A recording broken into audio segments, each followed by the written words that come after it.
Akin na, tatanggalin ko yan ng dalawang pero may buto yan sa loob, di ba? Dalawa. Tanggalin ni Mami. Uy. Akin na yung ano, yung sanga. Matsuka. Nguyain mo na. Babawiin ko yan.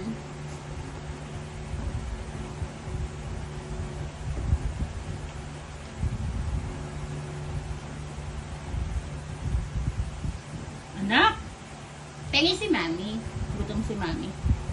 Anak, ito, tatanggalan ko pa ito buto. Hindi ko kakainin, tatanggalin ko lang yung buto. Ay, si Mel, ang damot. Tatanggalin nga na. Ay, wag dyan, dirty. Ay, okay na, hinugasan ko pa, dirty. Ay, tanggalin mo na natin buto. May buto yung dalawang piraso sa loob eh. O, tanggalin ni Mami buto. Sige, kain mo na.